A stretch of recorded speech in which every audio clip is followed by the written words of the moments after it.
Hamefura, Otome, Villainess, did that to do so many good names for an amazing anime. So hello everyone, more than a review episode 1 of Hamefura.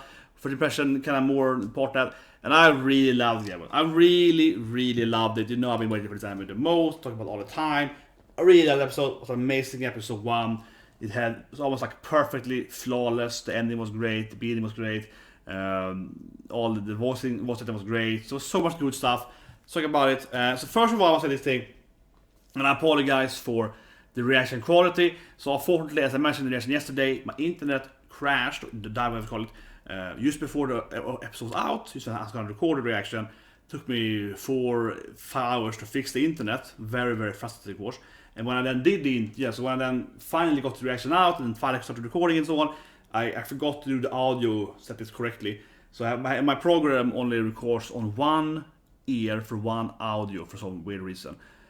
You can make it, I guess, very good if you really. But so basically, setting was wrong there, and the reaction will only unfortunately only give you sound on one ear in a headphone. So if you want a reaction, prefer you should listen to it, without with the speakers. Don't use headphones, and it should be fine. Then it's gonna sound better for you. But with headphones, it's gonna be a little weird. So that's my fault. But the thing is that I was so excited, right? I was just so excited.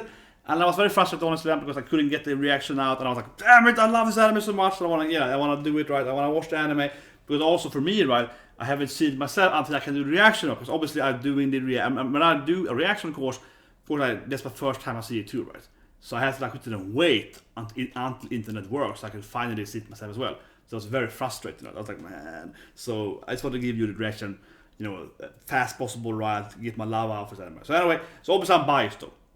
Also I'm biased. But anyway, this anime then, they haven't seen it yet, but I saw the intro there because I want to explain why the audio failed there. If you haven't seen the anime, the anime is about a girl that she dies, she goes into a new world, it's Isekai, it's Isekai, right? And she becomes Katarina class, the evil bitch girl, kind of the mean girl, right? So I love that, the premise part is great, right? So she dies, and she's reborn in this dating game, right, Otome game, but instead of being typically, right, like traditionally wise, you will be reborn as the nice, innocent, young maiden girl that's gonna, charm all the boys, right, because that's what you're playing at, Instead, she becomes the mean girl, right, Katarina, typical villainess, right, the bad guy, of course, her name kind of implies this, as most Isekais have very long names, and and of course, she's trying to survive, right? Because she understands that no matter what I do, as the anime is called, right, every route I take, I will be doomed. And I really liked it. One moment I actually really liked an episode immediately, which I really loved because of the voice and so on, right, is when she is exiled. She explained this, that I'm gonna get killed on the bad ending. The princess will kill me, and and the main character won't get the love, and I will be killed.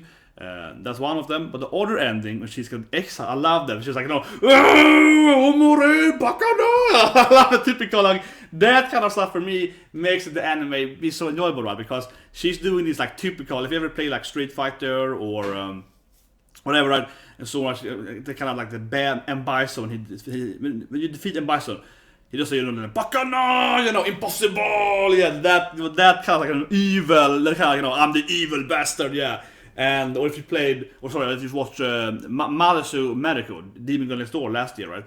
Of course, it's a funny comedy Demon Girl, and when she loses, right, to Momo, she was like, "I will get you for this," and I was like, that kind of evil. So I really loved it in the episode, as mentioned them, because in one of the routes there, they see Katarina being exiled, right, at the ship. She's like, "I will get you for this, Wakanda." So I was like, man, this is good, that was a really nice, she's a classic bad guy, classic 80s Japanese bad guy, and Bison bad guy. That was really good. Another part I really liked then, from the manga to the anime, also of course this part I mentioned earlier here, I really love this part when you get into the different characters, right, in her brain, right. So in the anime, and it's going to be a occurring theme then, you're going to have a lot of her mental gymnastics with yourself, right, Katarina. And I like this even more than the anime, of course, because every character here has different voice. I mean, yes, it's probably done by, I guess, the same voice actor, right, but she's doing the voice differently, right? So she's playing the Genki one, she's like, "Yeah, you can do it, you can do Where the sad one is like, oh shit, my life, yeah. So I think that made it even better, right? Because of course when you read this, you're imagining that they have different voice or the different kind of behavior and so on. But in the anime here, of course, it sounded even better, right? Having them this mental battle with each other, and they all had like different angles of their voice. That was great. I think that made the episode really better from like an episode, an anime episode, right? Of course, generally, I love the kind of stories I mentioned earlier, that we have this beautiful common girl, right? Innocent, blonde. Yeah, she's like beautiful, perfect girl, right? And Katarina is super afraid of being killed by her, right? So I think generally the premise works really well, because you're so used to having this. And when I explain this anime, or I guess the mangas as well, to friends, right, and so on previously, I used to talk about the Disney villain. I like saying that because most people doesn't know what an Otome game is, right, like a dating game. But I talk about, whatever, like Little Mermaid or whatever. Clearly, Maria here, she's the, the nice girl. She's very much is the Ariel, right? She's the innocent, nice, just the friendly, the main character, yeah. And of course then, Katarina would be the evil, mean girl, right? The witch or whatever, yeah. And as you see in the episode, right, she's gonna be the character that's like, oh yeah, she's gonna, be the bully and attacking her at school or throwing water at her and so on. So if you ever seen, basically, yeah, Mean Girls or those kind of high school animes, extra credit, those kind of animes, ECA, whatever and so on, yeah, like basically Katarina is that the queen bee, right, the bitchy cheerleader, right, yeah. if you haven't seen the anime yet, that's what she is, right, yeah, she's the evil, cheerleader, yeah, and so on, right. But of course, isn't that anyway? The comedy is because she's trying to not become the evil cheerleader, or I guess no matter what she does, she feels that's gonna happen. So anyway, one of the things to see immediately that I really love in the storyline, and I keep saying it all the time before I watch the episodes is the gardening thing. I really love this part, and this is gonna be a recurring thing that she has to master gardening. And so first of all, she has earth magic, as I explained, but she's pretty bad earth magic. We'll talk about her kids later, and she's trying to become one with the nature or something. But the thing is that she's also gradually has this plan of survival, right? She's like, if I get exiled, I could be a farmer. It's like she's trying to master all the occupations to I could maybe do this shit. Yeah, I could learn to fish. So it's always like, so I think it's funny. I think that Isekai, it works really well. And I talked about this in my 8th Son first impressions, which was this Wednesday, where in 8th Son, the main character is he's 20 something, 25 or something like that years old, right? He's reborn as a 5-year-old, but he acts as a 5-year-old. Basically, it's like a bratty kid. And in my opinion, then I think 8th Son was pretty meh, especially on that thing, because why is he so immature suddenly? He was a grown up. He had a life as a salaryman. Why his personality changed for? It doesn't make any sense. It was kind of like that. I really dislike that.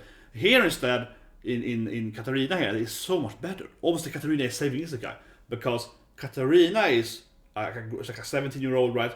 Almost grown up, basically grown up, grown up more or less.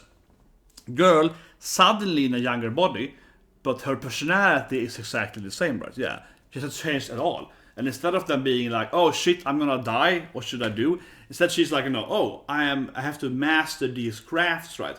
She's spending time here as a kid instead, doing stuff that kids wouldn't do, right? Kids would run around and have fun and like a spoiled brat in the beginning of the anime.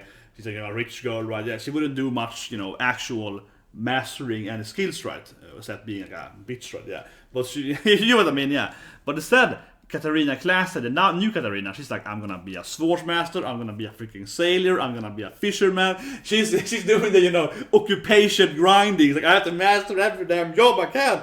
And that's not what a young kid would do, right? I mean, I would, because I was a weird kid, I was a nerdy kid, but most kids would. You know what I mean? And I think that makes it great. This is great because, again, she's an Isekai character bringing over her Isekai, like her maturity, to the new, place she's right? Yeah, making it over to where she's currently is, but she doesn't have that much power and so on, so she can't really push it that further. So instead, she's trying to, she's trying to master best stuff. So I love this part too. I think the anime made it even better. This part, as I was talking about, when she's like, how can I defeat him? Well, if the prince is gonna kill with a sword, if I become a better sword master than him. So I love, yeah. And that's so much of the comedy is in this anime, I feel, because she's like, well, he's gonna kill me, but if I kill him first, then it's no problem.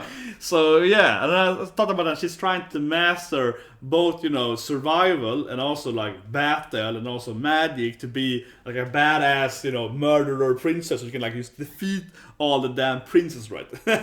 She can defeat them all and be the winner. Yeah, I love it. I love it. I think that again the anime made it even funnier because they added, like she's training with a sword master and adds animation to that stuff. And of course the anime kind of extends zombie. It's very, very true to the manga, so, but still it extends, a little bit more swashing, a little bit more jokes and all that. Oh, that was great. So I really loved that. Yeah, so that was really good. But this is one of my favorite part of the Katarina of the Hamefura storyline, that we're gonna see her.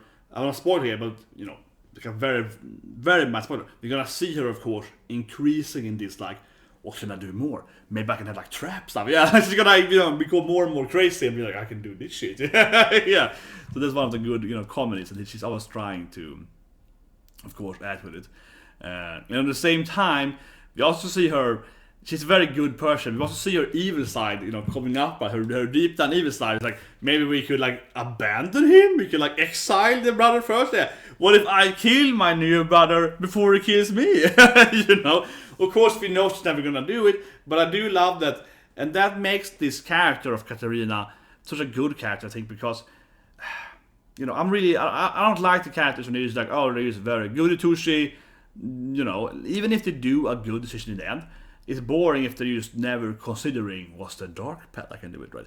So again, I feel Katarina is great here because she's a very good person, but she also is a real person, right? She's a realistic individual. So she has her ideas, so she's like, I don't want to be evil, but if I kill him, he can't kill me. So that could be, maybe I can't do it. Yeah, it's like she has that kind of mentality. She's like considering doing bad stuff, and then she regrets to get guilt feeling and can't do it, right. And that's much more how normal, actual humans are, right. Of course, I have no guilt because I'm a monster. No, but like most people will do something, right, and then it'll be like, that feels wrong. Yeah, I can't do that, or maybe they should do it and they will get afterwards. But most people will consider something that's wrong sometimes, and then it will be like, hey, wait, yeah, and then they don't do it, right? And but in most, unfortunately, I feel a lot of other animes or movies or whatever, right?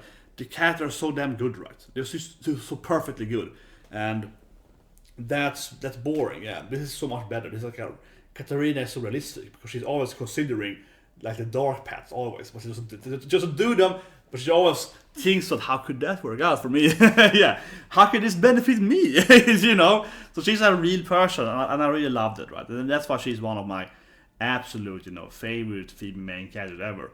Really is. And like this anime, on one episode, but I mean this Isekai itself is like my number 1 or 2 Isekai, maybe number 3. I have to think about it. Again, is it Cautious Hero or is it this anime? I don't know. Konosuba, I would say, is always going to be like my best. I love Aqua. So Konosuba is going to be my number 1 Isekai, I think, for always probably. But it's like either this or Cautious Hero is like my number 2. So it's I think that's because she's a good written character. I really like this, and I actually think about it. I guess if you do Isekai here, she reminds me, of Kazuma. I guess in the sense that Kazuma is a great character because he's like, I am a gender equality man. No, but he's like has a lot of flaws, right? He does the good stuff, but it's also kind of like, maybe Megumin do wanna kiss me. Maybe I could try. He's like an actual person, right? That's why I like Konosuba so on, because the main character is a good guy, but he also has a lot of human flaws, and that's interesting, right? Makes him up into his character. Katarina is the same way. She's much nicer than Kazuma, but she has that dark side. In here, she has that dark mentality of like, oh, I shouldn't, or no, I shouldn't, maybe no, I shouldn't. So that makes her so much more realistic and so much fun to watch, right? So I really like that. That's why the writing I think is so good. So fantastic episode 1. Generally, of course, we see the brother, and yeah, I would say that too. I think the pacing was good too, as I mentioned earlier. The pacing was good. We see her ending with her, of course, saving her brother, right, going to that part, and do the axe thing. She's a badass, crazy girl, and so on, right. I think it was great. I think the episode was a little longer, right, than a normal anime. It was like 25 minutes. But I think that was good because they really managed to get her and Keith's moment in the last minutes. They kind of needed those minutes, or maybe make it faster. But I think it was like perfect episode 1. They're probably not gonna have that much time. Next episode, probably going back to 22 minutes episode. But that's a nice, I feel, extra 3 or 4 minutes to have that key moment there in with the axe, which of course was a very good scene. So that's very good. Loved it. And and with her and the prince and so on, it's fun, right? And I especially love when she wakes up and she's like, "Oh, I'm sorry." Like, what happened to you? Are you sorry? I'm so sorry. I hurt you. Like, what?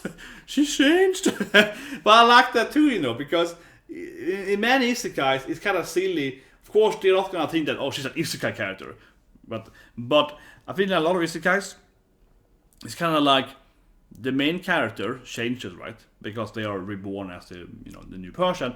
And then all people are like, okay. Yeah, they don't like really, reflect over it. They're like, oh, she's just the same. Like, that doesn't make any sense. Yeah, it's just stupid. Here, immediately, her maid and the princess like, what? She's like a new person. What happened to Katarina? Did you hit your head really hard? Like, your brain is like, yeah. Like, they're immediately like, you really changed. The head hit you in your frontal lobe and you changed your personality. Right? Yeah, it's like a personality smack there, yeah.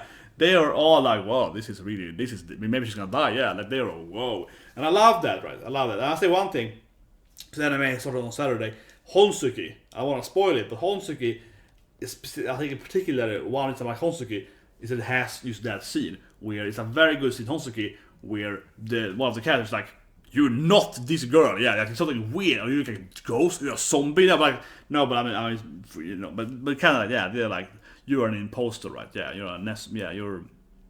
a fake, right? Yeah, yeah, you're something like that, right? They call it a fake, yeah, imposter Japanese.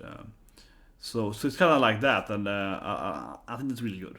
I think unfortunately in many of these guys, the main characters gets there and no one is like reflecting over them changing. It's like, oh, okay, they may be like a little angrier, but not even more. Right? So they did great, Katarina here. They really immediately smacks them in the face that she basically. I mean, from their perspective, they have to basically think that, she hit her head so hard that she's changed personality, right? Because in real life, I remember there's one case with a guy getting like a pike in his head, and then he like really changed personality, also in the frontal lobe, yeah. So there is some cases in reality where you get some frontal lobe damage, right, and you change personality drastically. So from their perspective, they're like, oh, she hit her head hard. New person, but they all of course like the new person more because the other one was like a spoiled bitchy brat, right? So they're like, this is much better, yeah. So they're like, oh, this is great. She's apologizing, she's nice, she cares about people. They're like, whoa, it's awesome. But again, from me as a viewer, I love that, right? Because I'm like, yeah, everyone is enjoying this. Maybe not mom. Mom is like probably the hardest thing to read in that because mom is like, she's a much nicer person now. But she's also like a crazy tomboy that climbs trees and so on. So for mom, it's like maybe the mom would prefer having like a bitchy spoiled brat. Like, I would be a nice girl. It's like, yeah, that's my girl. Maybe mom prefer that more, right? But of course, her mom is gonna learn to love her more as a crazy combatant girl, right? Of course. But that was nice. So anyway, that's the review, guys. I really love it. Of course, 10 out of 10 from me. But I'm biased, so what did you think? Leave a comment below. But yeah, I think it was really good. Anyway, today now we're gonna watch 2 more animes. We're gonna watch Gleipnir and we're gonna watch this other isekai thing, or it's like a fantasy setting, which sounds interesting to me. It's called Shashu Battle no Yikan Desu, which is like a guy is instead a guild master as a premise, and he's like controlling. Oh, you go and kill goblins, yeah. So I think that could be interesting, like the guild master, guild clerk, like doing the actual like quest writing and so on. It could be an interesting take on the kind of the fantasy role-playing game genre. Maybe it's really boring. Let's see. See after that soon after this. See you. Sorry, I was